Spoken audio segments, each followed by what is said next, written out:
me. Okay. And I do have a couple of slides, and I hope everyone has tons of questions because it is a Q&A.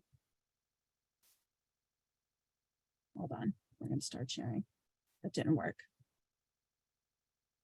There we go. If you know me, being tech savvy is not like my number one thing. Okay. So we're talking about the most common resume mistake that costs you interviews. Okay, so that's what we're going to talk about. And we're going to try and keep it to that. I'm sure people have other questions, and if we have time, then I'll answer them, but let's try and keep it to this for today. Okay. Okay. If you don't know me, this is more about me. If you do know me, then you're lucky to know me. No, I'm kidding. I'm just teasing you all. And if you do know me, then that's the core of who I am. But I've been in business since 2016.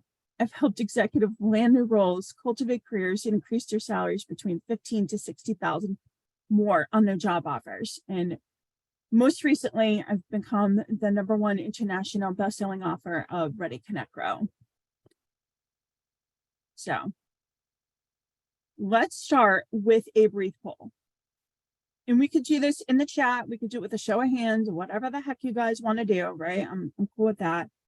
But if you were to lose your job today, right, whether you got fired, let's say you got laid off, okay? If you got laid off, what would you do? Would you do A or would you do B? You can put it in the chat. You can call out answers. Don't be shy.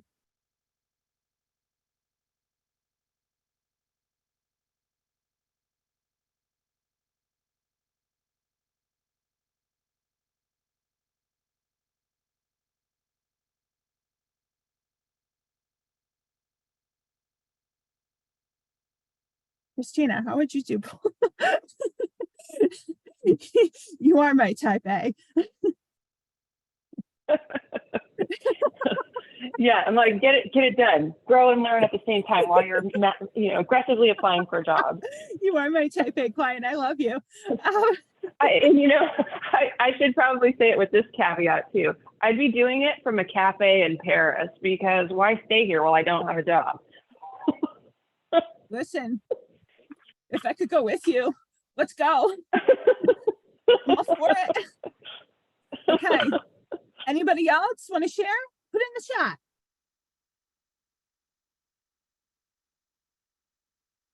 Natalie says both too. Okay. Jen, do you have an answer? You can put it in the chat. You don't have to.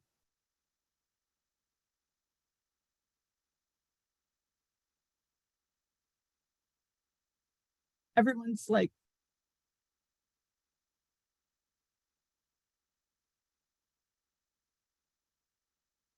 both. Both.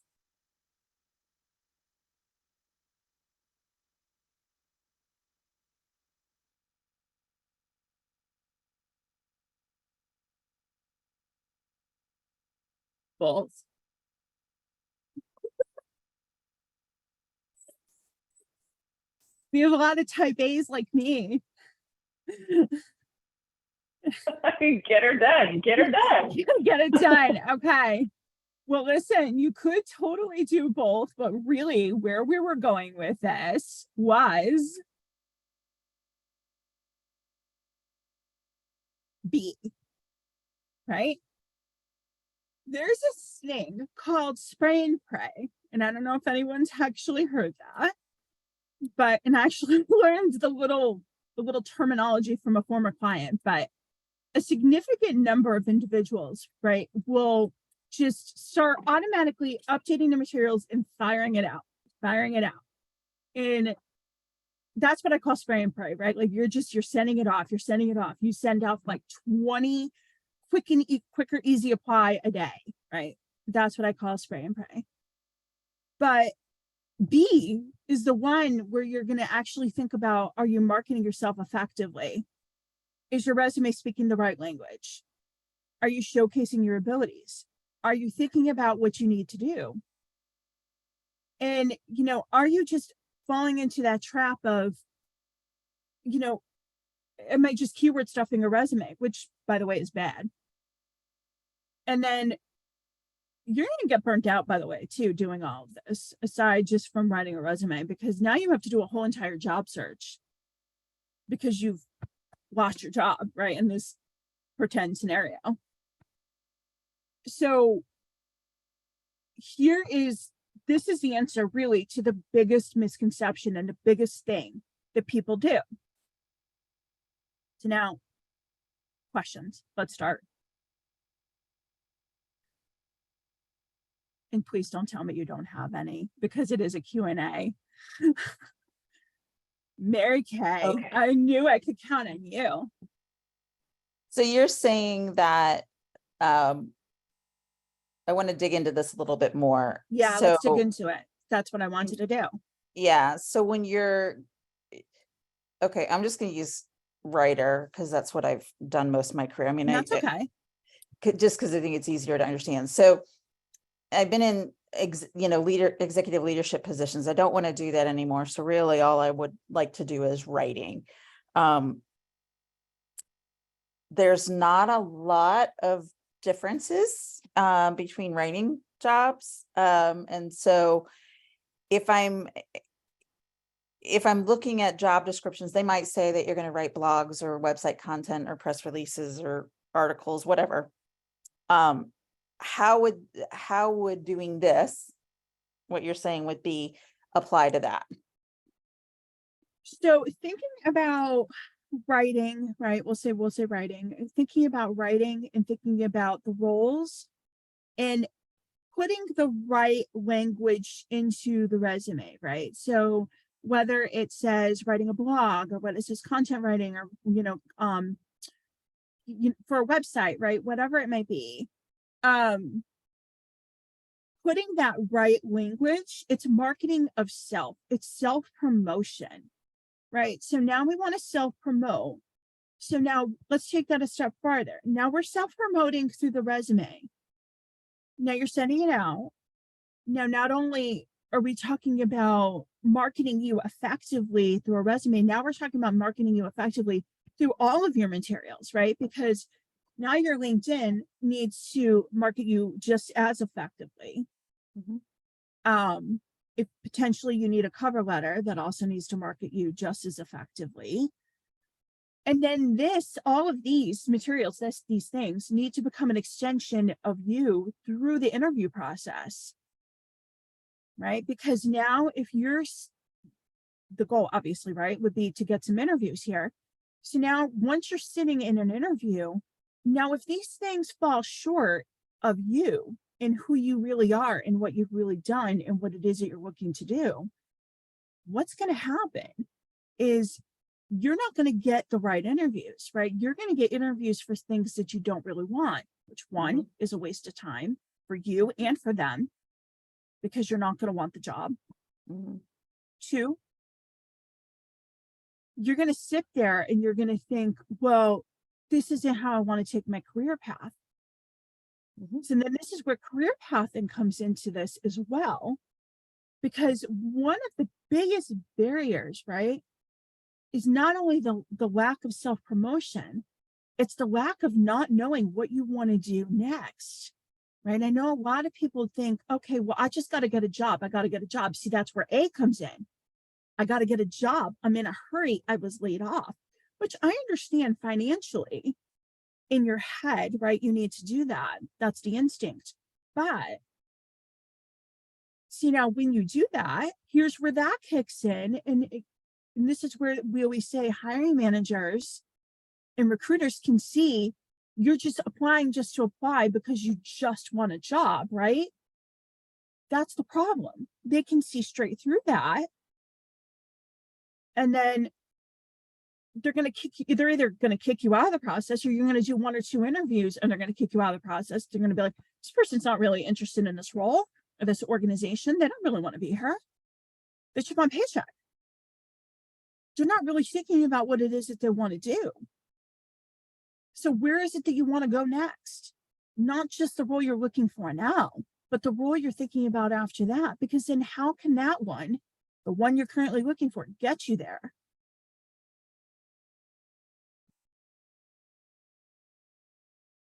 That makes sense? Yeah, It does. okay.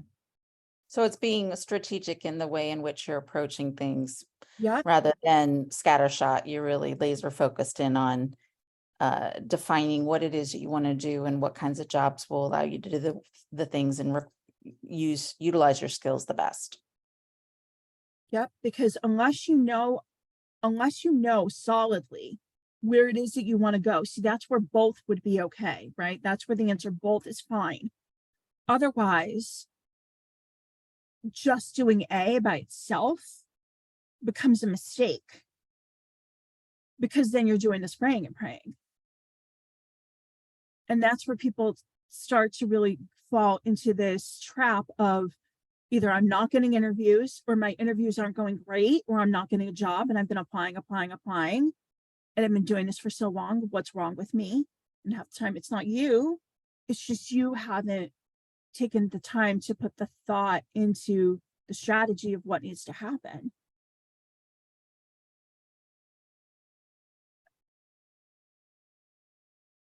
Okay. Next question.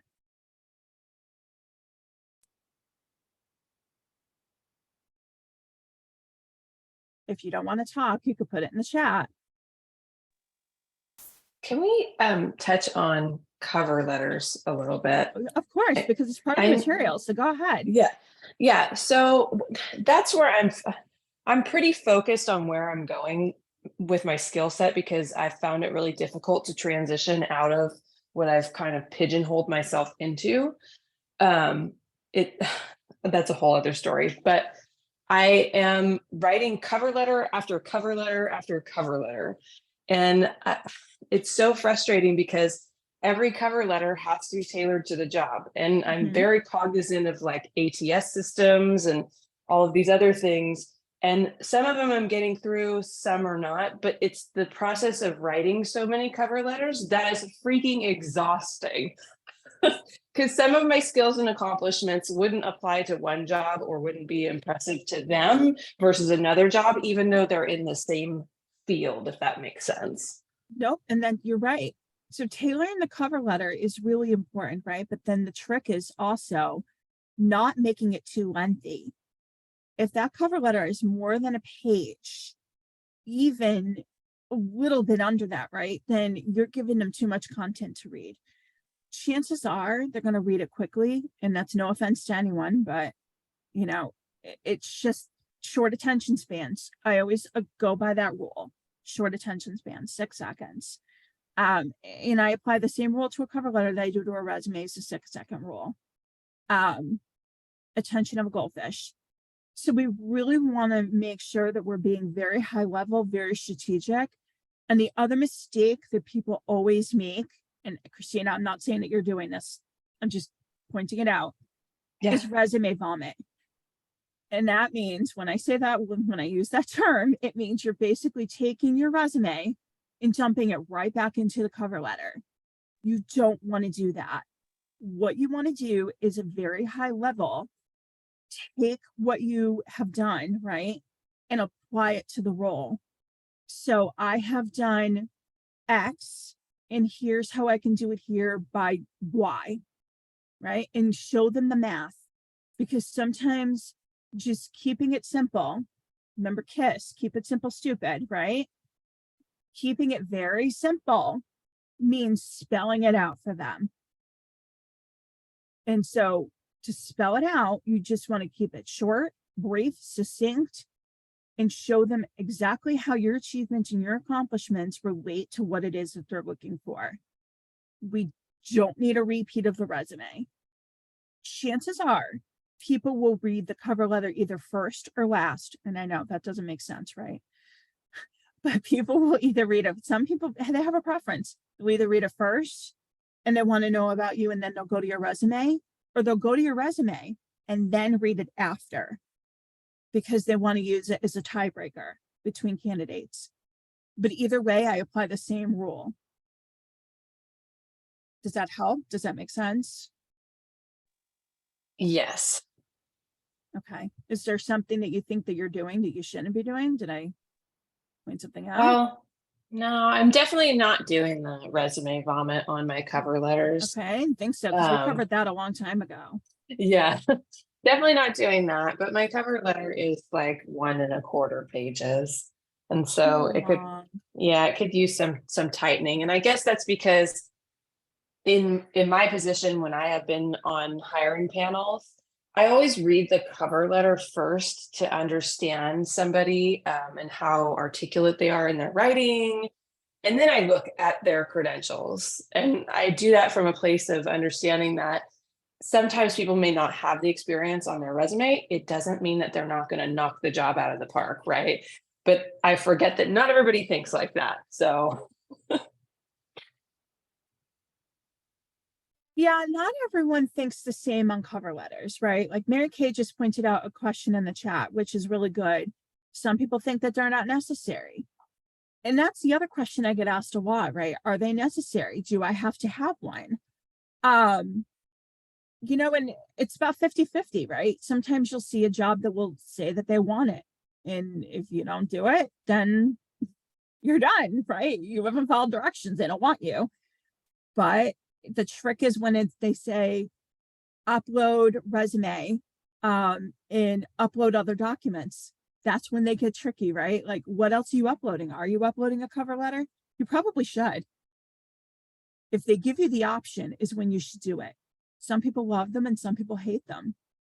But I feel like if they give you the option, just do it, right? And then if they don't want to read it, good, don't read it. Then don't. If they wanted to read it, then it's better for you. At least you know you did everything. And you have a better chance.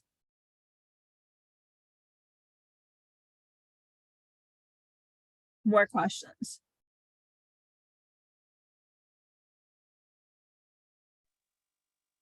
how do you feel about things like JobScan? I do not like that tool. Okay. Occasionally I use it to see how close I am because I guess I have paranoia, right? If I don't hit every single keyword, it's not even going to get picked up and nobody will look at it. Okay, so here's the thing about tools like JobScan. Now, and we'll get into ChatGPT too.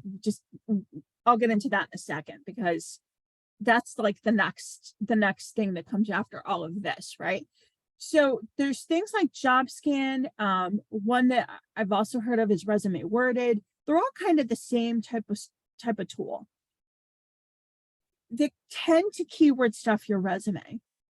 The way that I approach a resume is I'll look at the job description and do a very high level overview of what the words and the language should be into the resume. Now, if we start getting into AI and using tools and stuffing things, you'll see things like, and I know I've looked at JobScan before in the past, you didn't put this very simple word in here. And then you didn't put every other variation of the word in there either. And then it tells you you're going to get kicked out. And it starts to play with your mind. And I think that's ridiculous. I don't think it's reliable. And I think it makes your resume come off in another way that it shouldn't. So I don't like that at all. Now,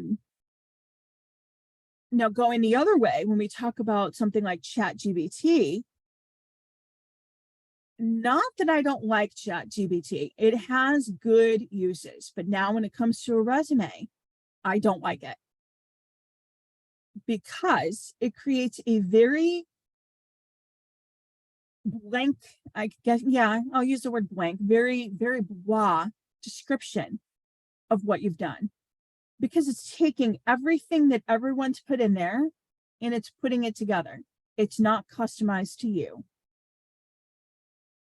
So I'm very wary of using all of these AI tools. You have to be very, very careful to know when to use them. Very careful. So Valerie, I have to admit that, so, normally I'm a really fabulous writer, but I have my days where I'm like, I'm just so burned out on everything, but I need to apply for this job. And so I will write my cover letter and then I will throw it into Chat GPT and ask it to make it more articulate for me.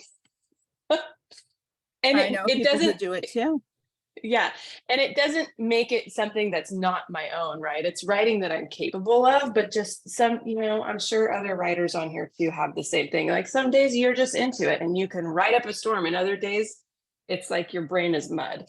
So, And and those that's are the days I normal. use it. Yeah, but yeah, which I totally know. And on top of that, I mean, I guess the upside of AI too is that I've learned new vocabulary from it, and I go, "Ooh, that's fantastic. I'm going to use it," and it becomes part of my repertoire.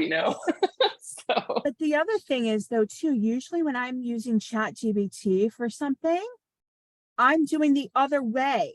I'm customizing what it's giving me so that it's not coming out super generic. So that's why I'm a right, little wary of putting something in it to customize for me, because I go the other way with it. So we have to be very careful. That's why I'm saying it's a tool. It's got great uses. It's very helpful, but we have to be very, very careful. Because maybe that's what's tripping you up. Maybe is the that, feeling the feeling burnt out and inarticulate? or the Chat GBT, because maybe it's not giving the best version of you. Yeah. Well, I And maybe the day definitely that your brain is mud is the day that you shouldn't be applying. Maybe true. you should wait to the next day. True. Yes. I tend to spend all my time working myself to death at my current job, that applying for jobs after hours is just like, oh, gosh, I need to do this so badly because I've got to get out of this terrible cycle that I'm in with this current position. And I'm exhausted. I'm exhausted from work. I'm exhausted from applying to jobs, which makes me fearful for the next step, right? I get interviews, which I have actually gotten a few interviews and been up against one other candidate, and I've missed out on them because I'm exhausted. I'm burned out from my current job. Do you have any vacation time you can take? To be honest with you, I'm on FMLA stress leave right now. Oh dear lordy, my girl. Yeah. I think you and I need to do a little one-to-one chit chat. What do you think? Yeah, it has to happen. We got to make it happen. Because you're on a path of unsustainability. Oh, for sure, for sure. I only have so much time that I can put into this being Mhm. off to try and figure out what my next move is, which is why Mhm. I'm here with you right now. Yeah, you're on a path of unsustainability right now. You definitely, if you can message me after, let's schedule a one-to-one. Okay. We'll find some time, because this is unhealthy, Christina. Oh, I And know. knowing you as well as I know you, I don't want that for you. Thank you. Yeah, You're yeah. I don't welcome. want it either, but you can only handle so much of Oh, corruption and uh-huh. shootings and I understand. like, yeah. I understand completely. Yes. Totally. Natalie, do you mind if I address this? Or do you want me to just answer you one-to-one? Go ahead. Okay. So, because you're not the only person that's ever faced this, right? Being in a role for a long time doesn't mean that you can't get a job doing something else, right? It's really about showing a few things. One, your trajectory, right? So if you've ever been promoted in a role, definitely always want to show that. Because just showing your career progression is something that people love to see. And the other thing is transferable skills. Transferable skills are great to show on a resume and any material, actually. Because then it shows how you could do another type of job.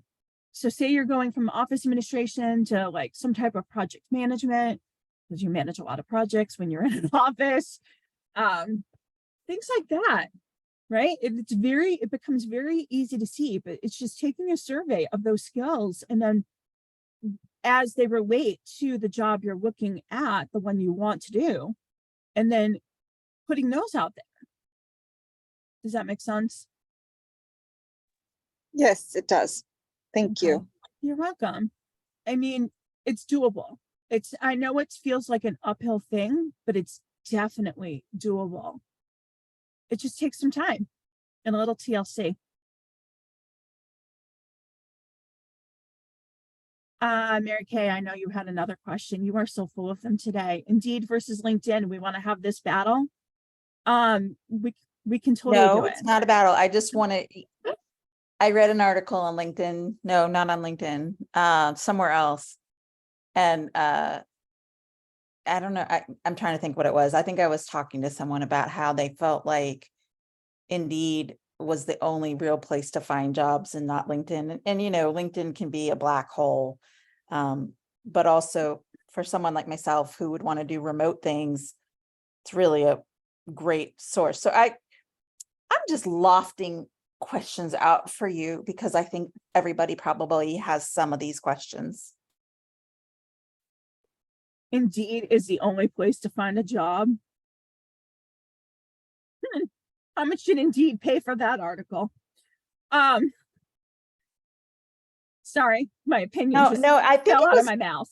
I think it was when I was talking to somebody and it was like, or I saw a video, it was someone who had nothing to do with either of them. So it was it was interesting.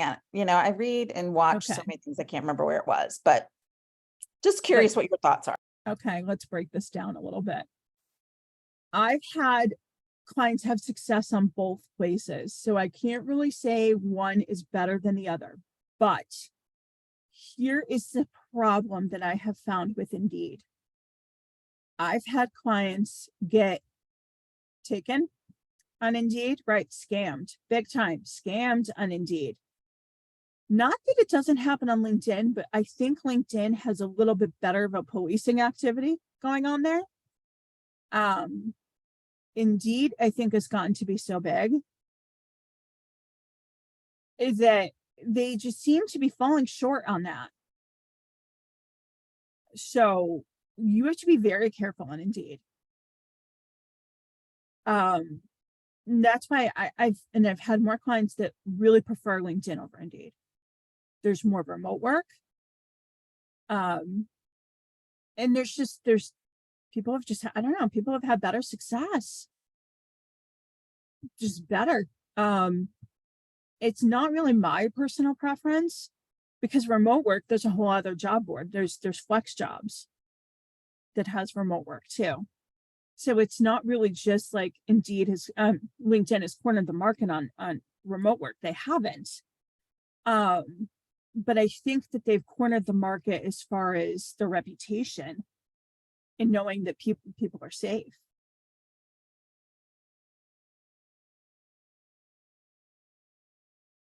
So I think that's why people prefer it. But highly, thanks for coming.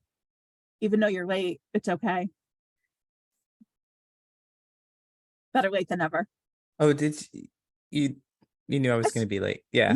Yeah. Okay. Better late than never. I'm just teasing you. Okay. Well, I'm like, you done late? Like, oh, like, oh. Ooh, you're in trouble. We lovely. That's why we tease Lee.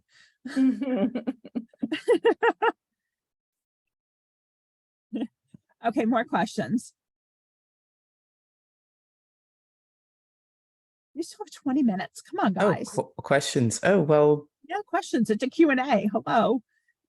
Oh, because I was late. I thought you had more stuff, but I guess I missed that. Just curious about, those tall tale signs of being scammed. As I heard that and I was like, whoa, people get scammed on Indeed.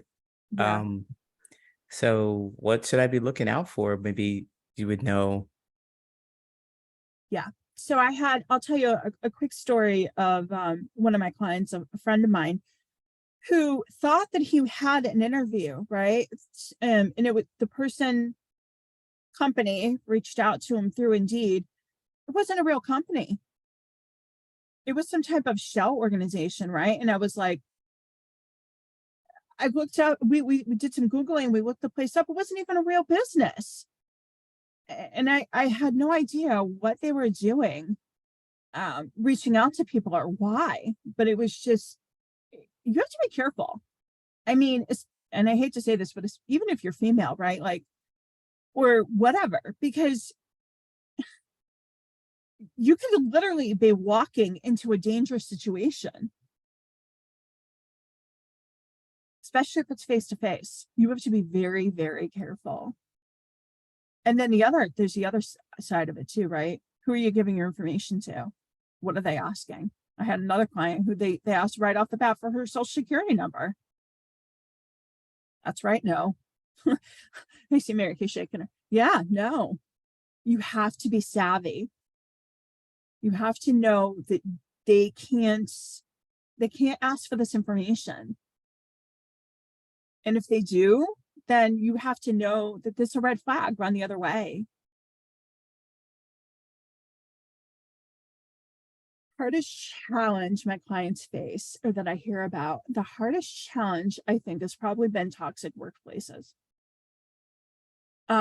Coming up out of that, when you face something that's toxic, is really, really difficult, because you have to know deep inside you that you are still worthy of the next opportunity. Like, they haven't beaten you down so badly. That has to be, I think, the biggest and hardest challenge. And it's getting that confidence back and working on that I think it takes time. It doesn't happen overnight. Yep. I'm going to agree with that. Yeah. PTSD with the toxic work environment is real. I've seen that happen. And Christina, yes. Yeah. Yes, that's why I get concerned, because we don't want this kind of thing to happen. And I have sent people to therapy, right? I have told them, you need to seek therapy when this kind of thing occurs, because your mental health and your mental well-being are real things when it comes to a job search. The vibe you give off, how you feel about yourself, can you get out of bed every day? These things are the real deal. They're just so important. How you feel about yourself is huge. And not only is it just part of your self-promotion, but I mean, honestly, if you don't feel good about yourself, it makes me sad. I think what my workplace has done for me is, and this is not a positive thing, is made me very wary and untrusting of other employers, because they seemed like the dream when I started. And then 3.5 years down the road, I realized that I was living in the dream, and everything that has happened to me has left terrible scars.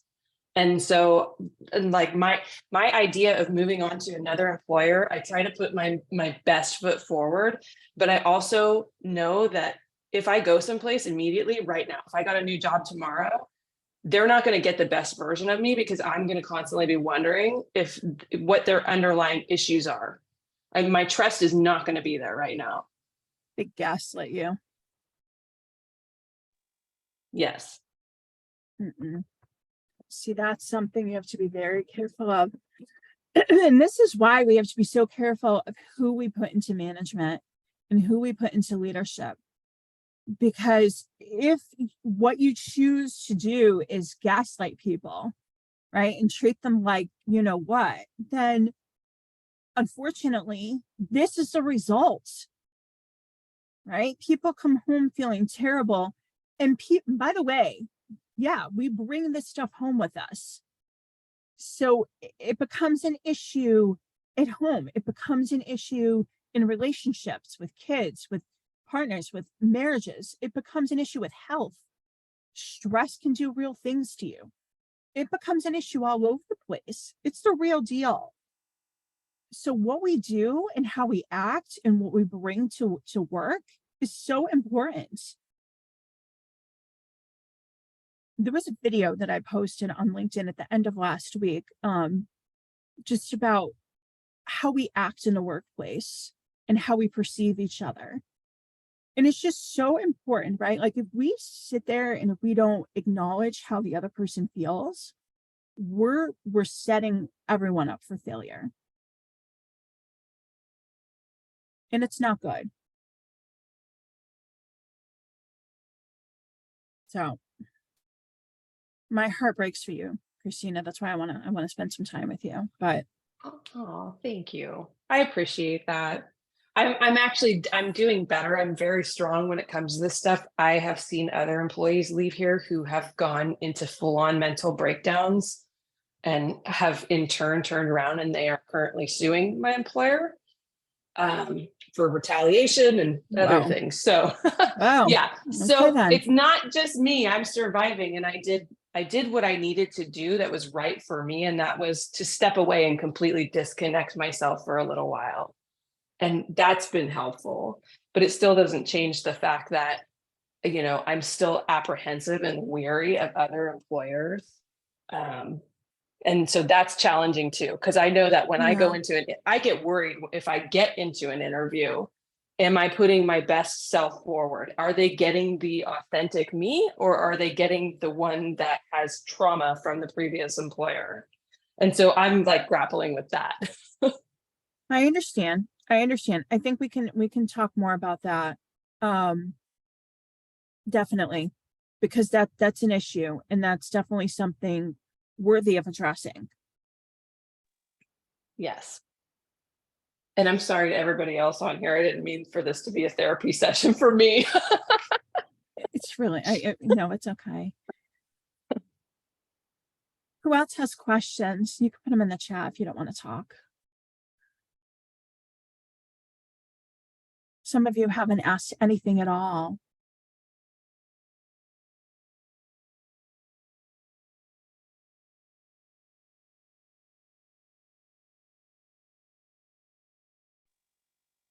I'd be curious, Valerie, about other participants, what they've run up against when they are applying, if they're getting any responses, and why they wanted to come here, just to understand if what's happening to me in my process of trying to find a new job, is it happening to other people?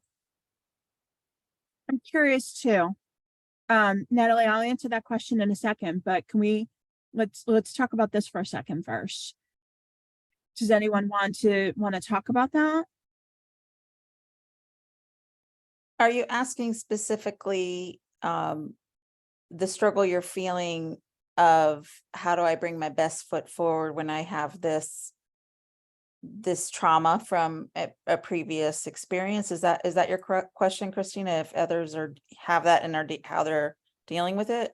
No, more just curious about why people decided to come to this particular Q&A webinar, like what you're experiencing. Is it that you're stuck with your resume, it's not working? Are you not getting responses from employers? So I'm curious what other people are experiencing, not necessarily related to my work stress thing. That's the least of my worries. So Is anyone else having trouble? Hi, Valerie, it's Jennifer. Can you hear me? Hi, Jen, I can hear you. Okay, great. I haven't started doing my resume yet, as I spoke to you about the other day. And so I'm just really here, gathering information. I still am at my job, and I'm kind of more at the point of, what do I want to do next? So I don't mean to be non-participatory, but I'm No, you're just, fine.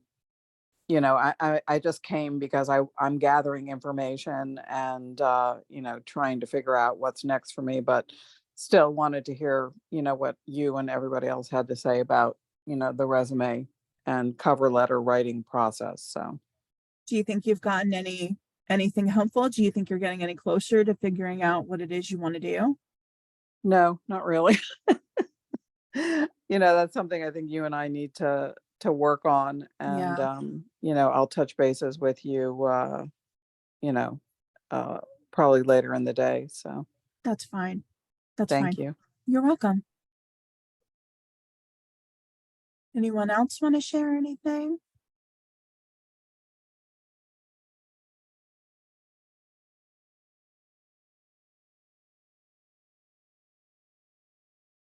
I know a few of you came here just to be really super supportive of me and super nice, and I love you. I was going to say, we're in a program together, and so yes, I'm here because I want to support you, and we've talked many times about this. So I've helped other people with resumes, just not my job. It's just what I've done with people.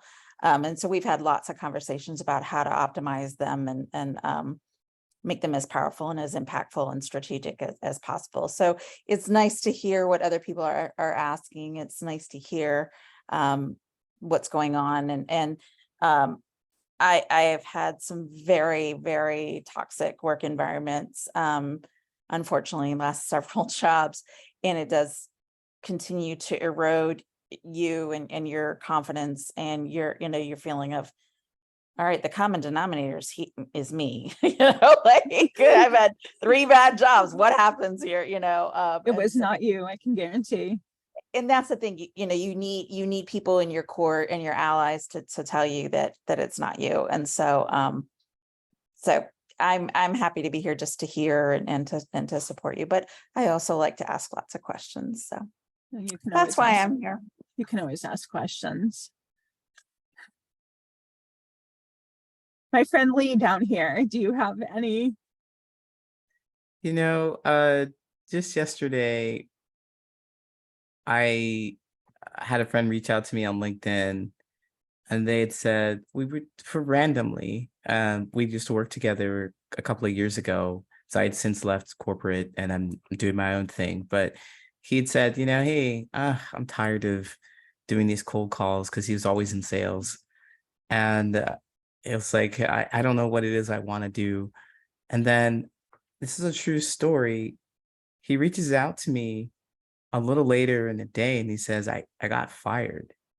I'm like, yeah. So he wanted to leave anyway, apparently. I mean, he talked about how he was just drained of doing sales and he doesn't know what he's going to do next. And somebody on this call said something along those lines too. Like, I don't know what it is that I'm just discovering. I'm not sure what it is. I'm just gathering information. And I wonder, like, what would be some of the things that he could do to start doing a bit of, discovery, reaching out or finding, like, what should he do? Self-discovery is such a process, right? It's not, and this is something where it doesn't look the same for everyone, right? And that's the hard part. But he needs to start doing a process of self-discovery. Where does he, if I've talked to a lot of salespeople that get burned out because they're driven to the point where it's sell, profit. And then, if they fall a little short one quarter or they didn't meet a particular goal or something, and then it's, you didn't do this, right? And then that's why they get fired, which is ridiculous, but I've seen it happen. And half the time, the place where they are is a little bit toxic because they just didn't meet that goal or something, right? Like, and it's ridiculous. But this is why they get burnt out. So I think it's focusing on the skills that you do enjoy, right? Did you enjoy the relationship building? Did you enjoy talking to people? Sometimes when I talk to these people, one of the things that they point out that they start to dislike is travel. Whether it's by car, whether it's by plane or whatever, they start to get burnt out from the travel too. They start to miss their family. So if they're traveling too much, or if they wanted to work remotely and then they were pulled back into the office, sometimes that's an issue. Depends on where you are, right? Yeah. Every organization's done different things as far as that goes.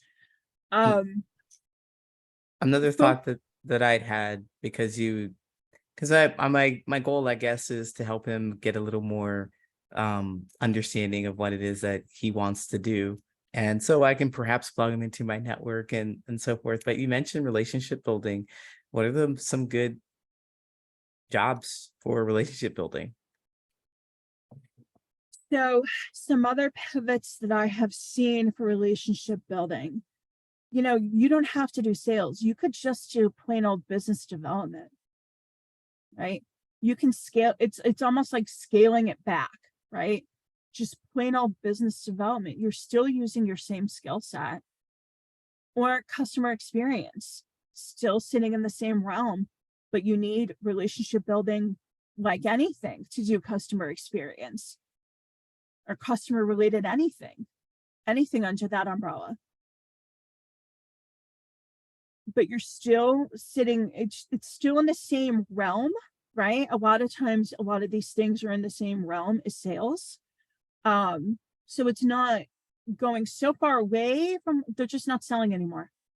You know what I mean? You're not so far away from the things that you've learned, some of the things that you've done, you're just not selling anymore. You're not getting burned out from having to make that sale. Or, you have to make X amount this quarter. Thank you. I think I'll take these two, and thank you so much. You're welcome. I just wanted to mention something too really quick about business development, because I didn't know that these positions existed until I had one in the private sector. But large civil engineering firms have business development groups, and your job is basically to help them put together their team of engineers and subconsultants and contractors and create proposals, and then go and drive BD, look for jobs for them. And they provide you with the list of cities and agencies that they work with, that they have contracts with. So you're kind of set up. And I don't think a lot of people know about, opportunities in industries like that. Why would you ever think to go and look at a civil engineering firm for a business development position? So keep your eyes open. Tell them to ask a lot of people. All right. Thank you. Thanks, Christina. That's good. So I do have there's one question in the chat I want to make sure I have time to address. So I want to get to that. Identifying ageism and gender-based bias, very difficult to spot, because you're trying to spot something that they're not going to admit that they're doing, if they're doing it. But if you see things like either everyone's a certain gender or everyone's a certain age group, we can't say certain age because people aren't going to really identify what age they are. But if you see someone that's, a certain age group, then you can kind of see maybe they're only hiring people in their 20s or their 30s, or like in tech, right? You see a lot of males only in tech. Really very hard to see a lot of females that survive and thrive in tech. And that's because it's so cutthroat. But they're not going to come out and admit it to you ever, because it's a big violation. A friend was asked if he could work with women. That's a very inappropriate, very bizarre and unethical question.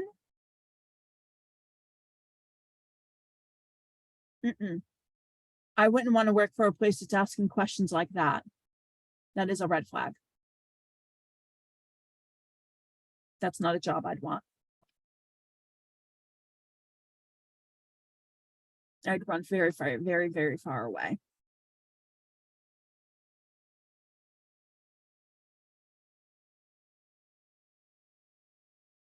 Okay, we still have a couple more minutes, like maybe one or two. He was bullied by all the women. Okay, definitely still not a place I'd want to be. Oh my goodness, no. Not good.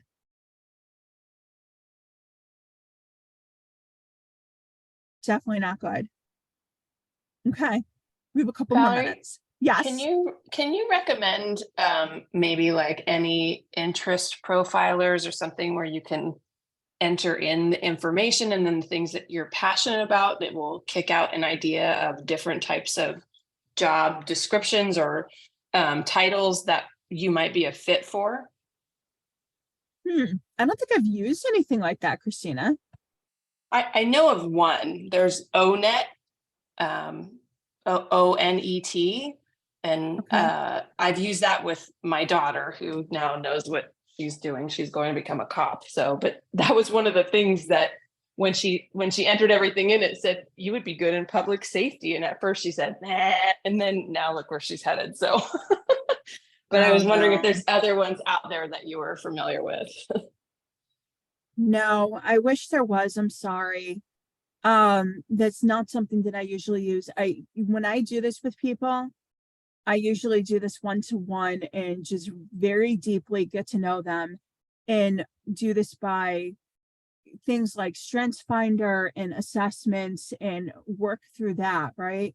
Work through their interests and their strengths and things like that. And, do it that way, right, Christina? This way, I know that they're going to like what they're doing, and I know that they're going to be happy and passionate about it. Talk about their passions, talk about things that they're interested in. Because then I know, right? It makes it's better. It's a better fit than just something that was suggested again by technology. Right.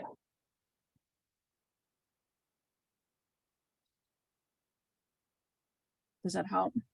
Yes. Okay. All right. Well, I'm glad everyone came. Thank you. Christina, if you want to hang out with me for a minute, I'll talk to you for a few minutes and maybe we can get something on the calendar. Yeah, for sure. Jen, you are welcome to reach out to me later. Good. Thank you. I'll do that. I was on your website this morning, and really what I wanted to do is, rather than all the resume things, was to, find out if you had a package for career counseling, that kind of thing. I didn't see it. So I do. I just need to, I guess, contact you through the website and find out how we would do that. No, here, can you write down my email? I'm going to send it to you. Yeah, I'll go ahead. I've got a pencil right now.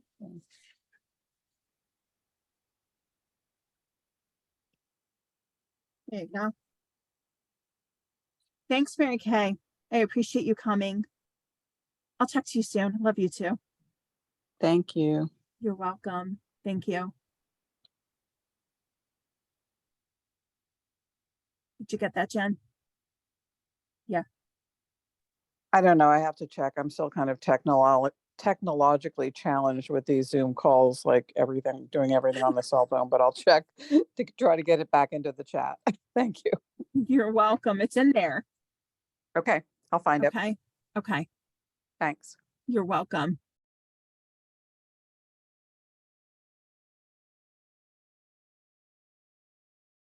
Natalie, did you have anything else that you wanted to ask?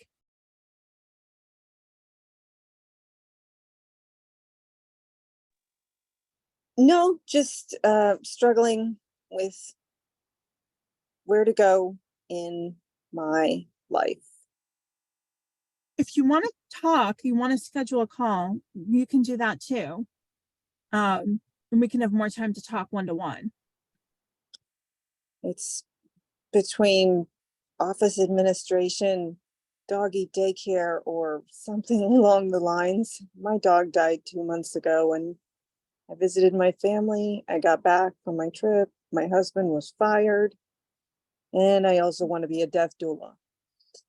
So I'm all over the place. Yeah, that's a lot, Natalie. That's a lot. Yeah. So yeah, if you want to send me your email too. Sure. Here, I'm putting it right into a DM for you. Thank you. You're welcome. Oh, helps if I type it correctly. Oh my goodness. I'll just There you go. shut this avatar off. Oh, there I am. Okay. Yeah. there. Oh, Con Edison is alarming us. It's gonna be hot.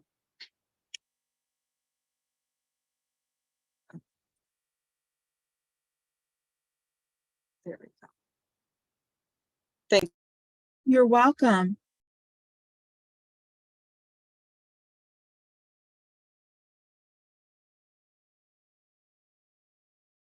You're welcome. Feel free to email me and then we'll put something on the calendar. Okay. Thank you.